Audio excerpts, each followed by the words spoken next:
बुद्धिमान पत्नी। आज की ये कहानी सिर्फ एक चरवाहे की नहीं, ये कहानी है संघर्ष, शिक्षा और आत्मविश्वास की, जहाँ एक माँ समान स्त्री ने ये सिद्ध कर दिखाया कि अगर नियत और सोच ऊंची हो तो चरवाहे का बेटा भी राजमहल की दहलीज पार कर सकता है। तो चलिए शुरू करते हैं आज की प्रेरणादायक कथा। रामलाल नाम का एक सेठ अपनी पत्नी सरिता अपनी नौकर नत्थू के साथ दूसरे राज्य से व्यापार करके अपने घर आ रहा था। रामलाल एक बहुत बड़ा व्यापारी था। रामलाल ने अपने नौकर नत्थू से कहा, अरे नत्थू, शाम होने वाली है, कुछ देर के लिए हम अपना पड़ाव सामने नदी के किनारे डालेंगे। नत्थू ने कहा, ठीक है मालिक, जैसी आपकी आज्ञा। कुछ ही देर में नत्थू ने नदी के किनारे तंबू गाड़ दिया। रामलाल अपनी पत्नी सरला के साथ वहां बैठकर बातें करने लगा। भाग्यवान, क्या तुम्हें पता है, ऊंचे वंश और परिवार में जन्म लेने वाला बालक ही बड़ा विद्वान बनता है, ना कि गरीब परिवार में जन्म लेने वाला। तभी वहां थोड़ी दूर एक लड़का बकरियां चरा रहा था। उसकी ओर उंगली दिखाते हुए कहा, बिल्कुल ठीक उस चरवाहे के लड़के की तरह देखो, वह जीवन भर बकरियां ही चराता रहेगा। बड़ा आदमी किसे कहते हैं यह उसके पूर्वज को भी नहीं पता होगा और न ही आने वाली पीढ़ियां जान पाएगी। सरला ने कहा, लेकिन मैं इस बात को नहीं मानती जी। मेरा भी यही मानना है कि इंसान जन्म से नहीं बल्कि संस्कारों और अच्छी सीख से विद्वान और बड़ा आदमी बनता है, और इससे अमीर परिवार और गरीब परिवार का दूर दूर तक कोई लेना देना नहीं है। सरला की बात सुनकर रामलाल क्रोधित होता हुआ बोला, तो इसका मतलब तुम यह कहना चाहती हो कि मेरा अनुभव गलत है? सरला बोली, आपका अनुभव ही नहीं, आपकी सोच भी गलत है। जरा गौर से उस चरवाहे को देखे। मेरा दावा है अगर उसे अच्छे संस्कार और अच्छी सीख मिले तो वह बड़ा होकर बहुत बड़ा आदमी बन सकता है। इतना बड़ा कि आप जैसा बड़ा व्यापारी भी अपनी पगड़ी उसके पैरों पर रख सकता है। अब रामलाल तिलमिला उठा और बोलने लगा, तुम्हारी हिम्मत कैसे हुई सरला, अपने पति की सोच को गलत कहने की? सरला ने भी कहा, क्योंकि मेरे पिता ने मुझे यही सिखाया था कि जिस इंसान के अंदर गलत को गलत और सही को सही कहने की हिम्मत नहीं होती, उसे मनुष्य कहलाने का कोई अधिकार नहीं होता। अपनी पत्नी की बात सुनकर रामलाल बुरी तरह से आग बबूला होता हुआ बोला, मेरी बात ध्यान से सुनो सरला, अपनी शक्ल लेकर यहाँ से चली जाओ और अपना मुंह तभी दिखाना जब अपनी बात सिद्ध कर लेना, और मैं जानता हूँ तुम अपनी बात कभी सिद्ध नहीं कर सकती। अरे, मैं चरवाहे के सामने अपनी पगड़ी रखूंगा? नामुमकिन। यह चरवाहा हमेशा गरीब के गरीब ही रहेगा, यह जीवन भर बकरियां ही चराता रहेगा। अपने पति का क्रोध भरा चेहरा देखकर सरला अटल विश्वास में बोली, आपका आदेश सर आंखों पर स्वामी, परंतु जो सत्य है वह सत्य ही रहेगा और मैं इसे सिद्ध करके भी दिखा दूंगी। कुछ देर बाद वो तीनों अपने घर पहुंच गए और घर पर पहुंचकर रामलाल का गुस्सा ठंडा हो चुका था, लेकिन सरला अभी भी गुस्से में थी। सरला को देखकर रामलाल खुद से बोला, गुस्से में मैं कुछ ज्यादा ही भूल गया, मुझे अपनी पत्नी से क्षमा मांग लेनी चाहिए। इतना कहकर रामलाल पत्नी के पास जाकर बोला, मैं कथन पर बहुत शर्मिंदा हूँ, मेरी समझ में आ गया है। अपने पति की बात सुनकर सरला मुस्कुराती हुई बोली, स्वामी, मुंह से निकली बात और कमान से निकला हुआ तीर कभी भी वापस नहीं आता। अब तो मैं अपनी बात सिद्ध करके ही आपको अपना मुख दिखाऊंगी। इतना बोलकर सरला अपने नौकर नाथू से बोली, तुम मेरा साथ दोगे या अपने मालिक का साथ दोगे? नाथू नजर नीचे झुकाकर बोला, मैं आपका साथ दूंगा मालकिन, आप जहां बोलेंगी मैं वहीं जाऊंगा। यह सुनकर रामलाल निराश होता हुआ अपनी पत्नी से बोला, तो इसका मतलब यह है कि तुमने मुझे क्षमा नहीं किया? आप मेरे पति है स्वामी, पर बात मेरी प्रतिष्ठा की है, तुम मुझे इस तरह छोड़कर नहीं जा सकती। सरला, कुछ सामाजिक परंपराओं के बारे में तो सोचो, मैं आपसे सदा के लिए अलग नहीं हो रही, विश्वास कीजिए हम बहुत जल्द फिर मिलेंगे। अगर तुम्हारी यही इच्छा है तो कुछ पैसे साथ में लेती जाओ, तुम्हें उसकी जरूरत पड़ सकती है।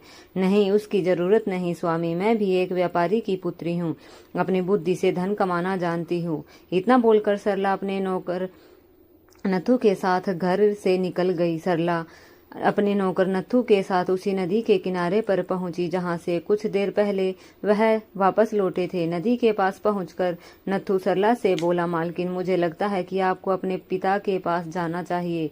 सरला ने कहा, नहीं नत्थू, हम शंकर नगर चलेंगे, पर उससे पहले एक बात। कुछ देर पहले यहाँ पर एक लड़का बकरियां चरा रहा था। उस चरवाहे के लड़के को तलाश करो और उसे यहाँ पर लाओ। तब मैं एक वृक्ष की घनी की छांव में बैठी हूँ। नत्थु ने कहा, जैसी आपकी आज्ञा, मैं अभी उसे खोज कर लाता हूँ।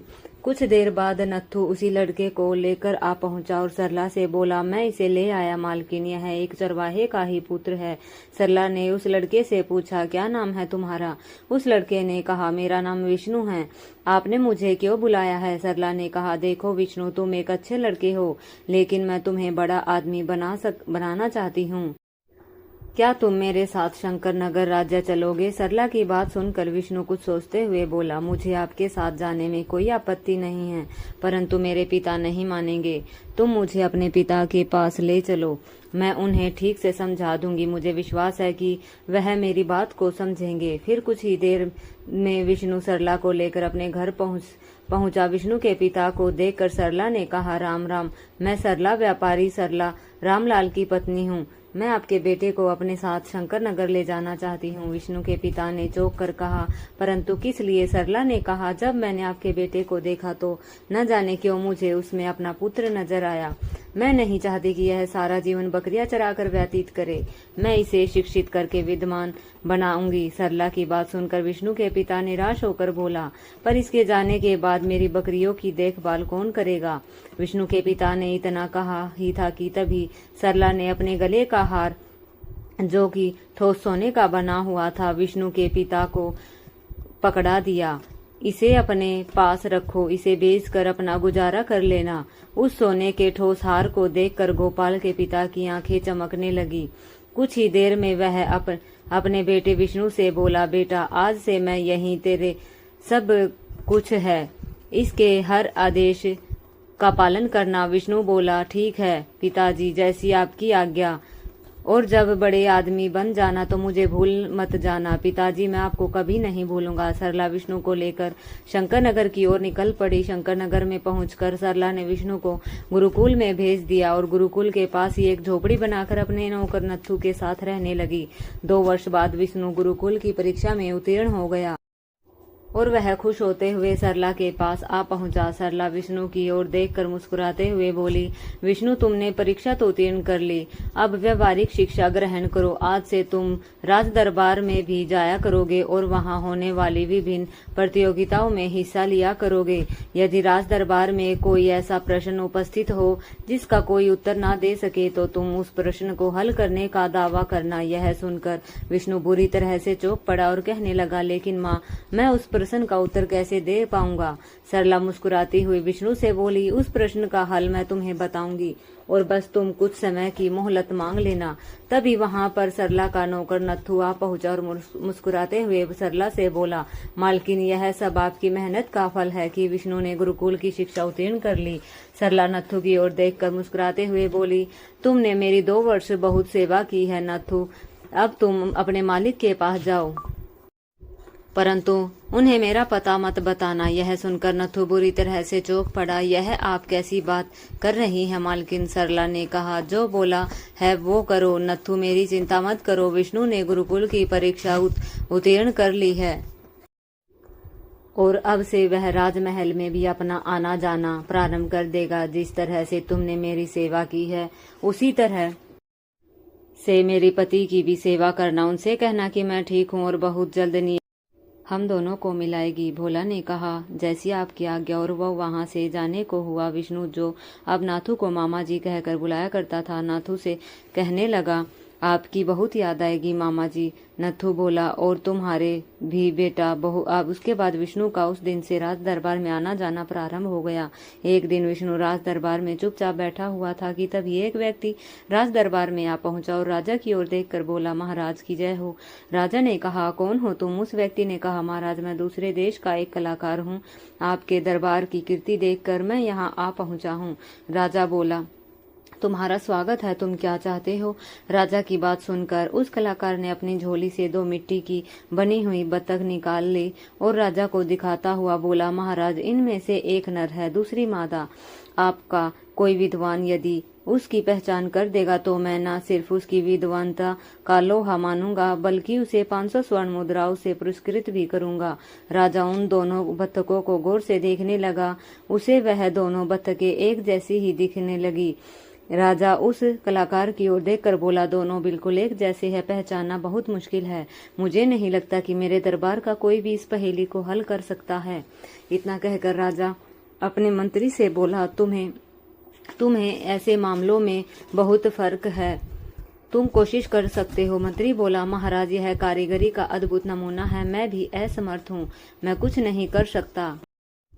राजा बोले, तो क्या हमारे राज्य में कोई ऐसा व्यक्ति नहीं है जिसे कला की परख हो? विष्णु जो राज दरबार में एक कोने में चुपचाप बैठा हुआ था, अचानक उठकर बोला, ठहरिए महाराज, मैं आपकी प्रजा का एक मामूली व्यक्ति हूँ और मैं इसकी पहचान कर सकता हूँ।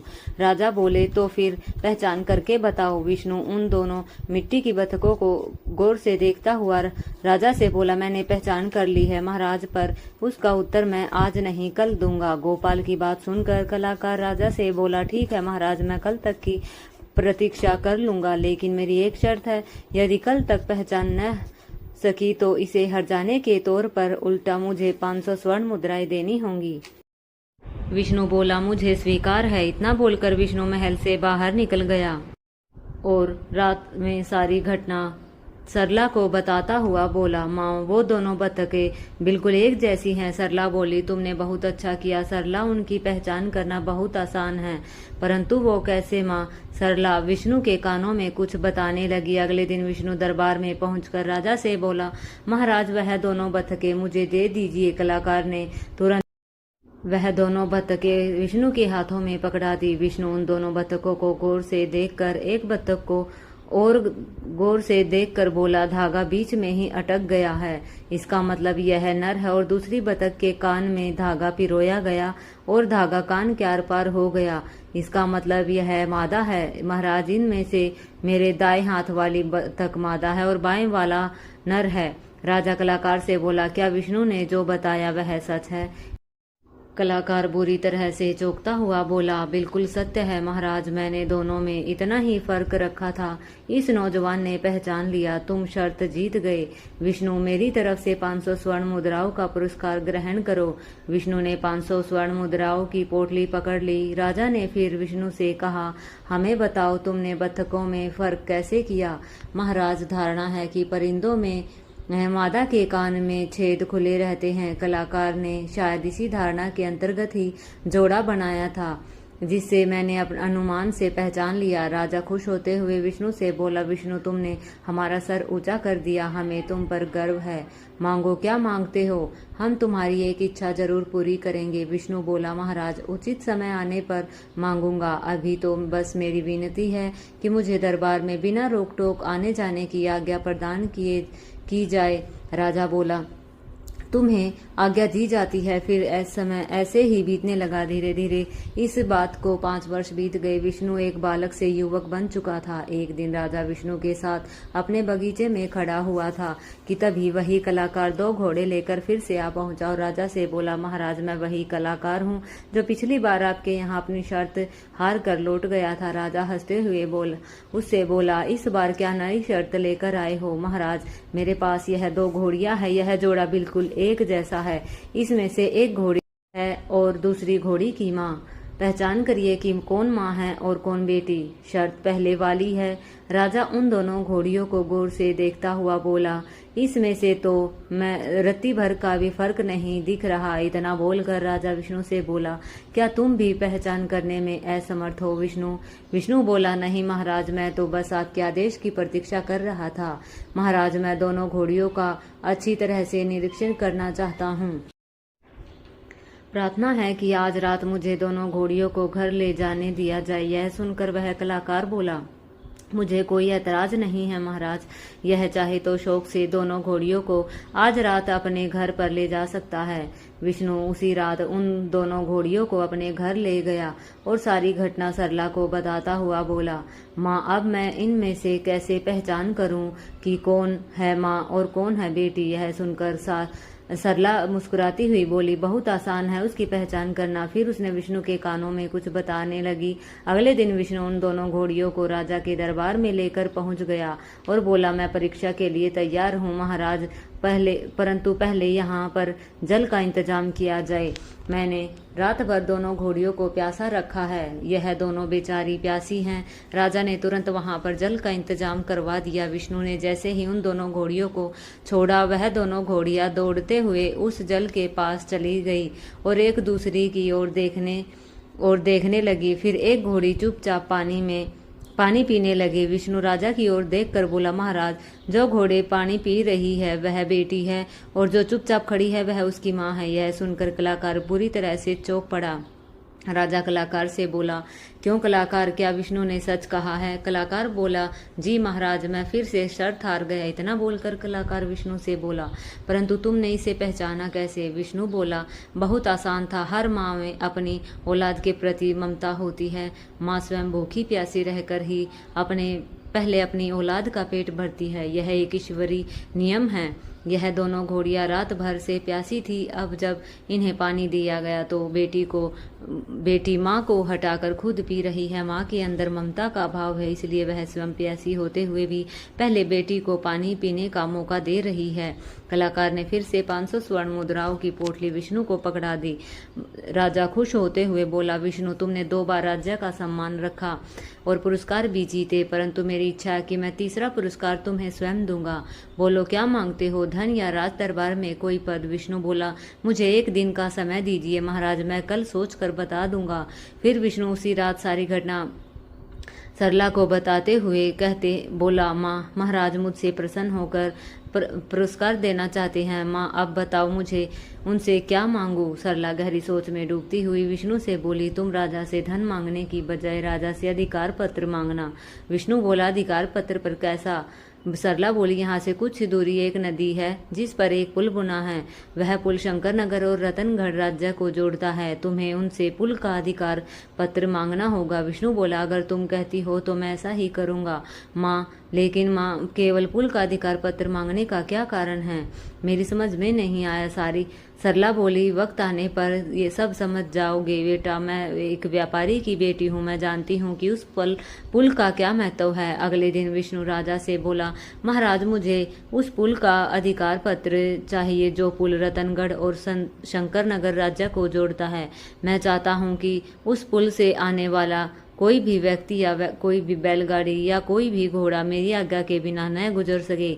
यह सुनकर राजा मुस्कुराते हुए बोला, केवल इतनी सी बात? हमें लगा कि तुम बहुत सारा धन मांगोगे। हमने तुम्हें उस पुल का अधिकार दिया। राजा से उस पुल का अधिकार पत्र लेकर विष्णु सरला के पास आ पहुंचा। कुछ दिन बाद सरला ने उस पुल के पास अपना रहने का एक आवास बना लिया और उस पुल पर यात्रियों, बैलगाड़ियों और चालकों को निर्देश जारी कर दिया कि अब से कोई भी सीमा शुल्क के बिना पुल में दाखिल नहीं हो सकता। विष्णु उस दिन से 2 सैनिकों के साथ उस पुल पर रहने लगा और आने जाने वाली यात्रियों से कर वसूलने लगा।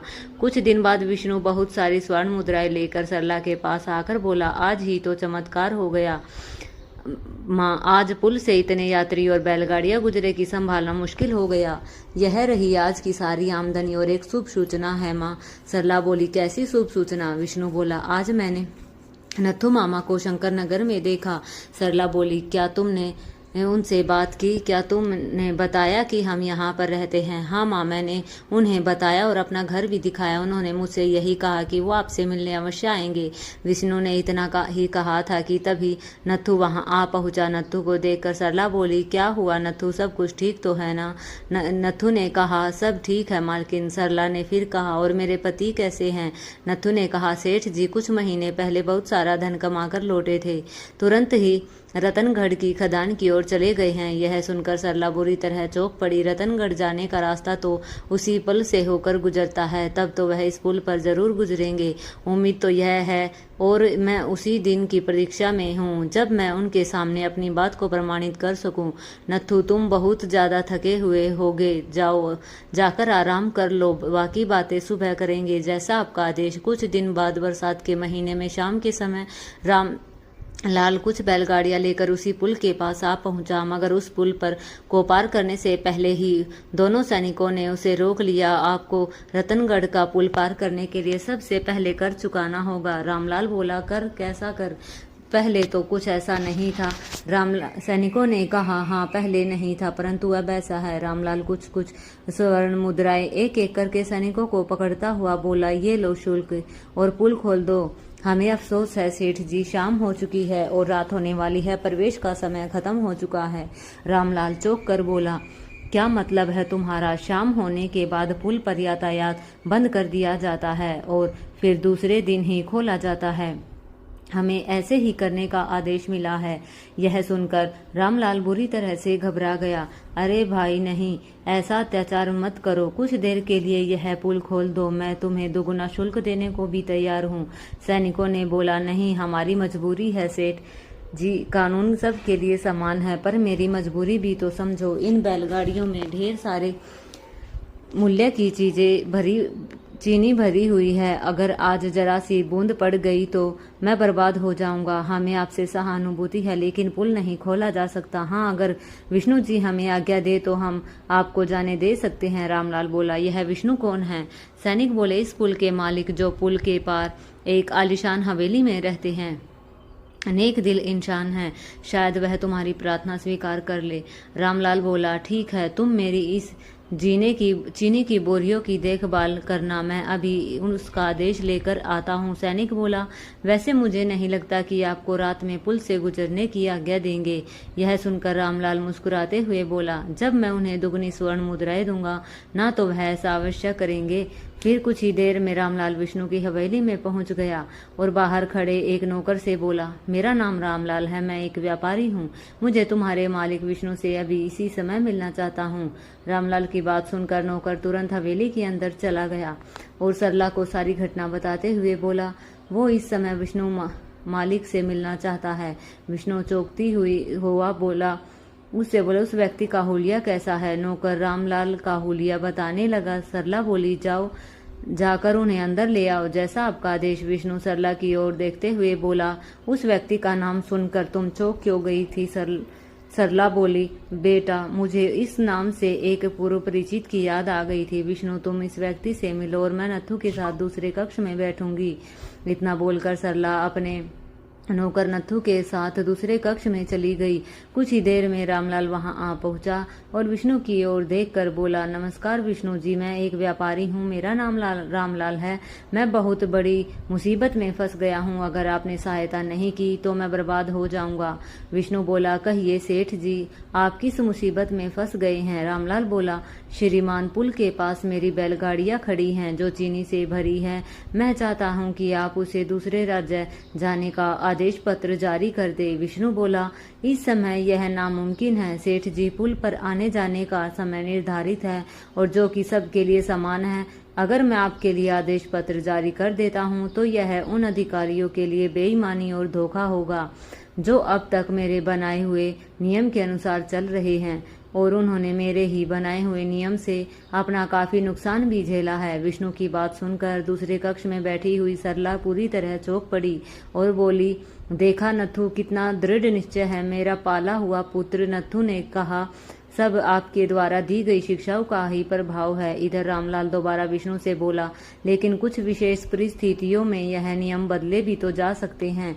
श्रीमान, मेरा जो माल है उसकी कीमत राज्य में 10 लाख स्वर्ण मुद्राएं हैं, मैं आपको 2 लाख स्वर्ण मुद्राएं भी अभी देने को तैयार हूँ। इतना बोल के रामलाल अपनी जेब में से कुछ बेशकीमती हीरे निकालकर विष्णु को दिखाते हुए बोला, इन बेशकीमती हीरों का मूल्य बाजार में 2 लाख स्वर्ण मुद्राओं के बराबर है, इन्हें रखिए और पुल का रास्ता खुलवा दीजिए।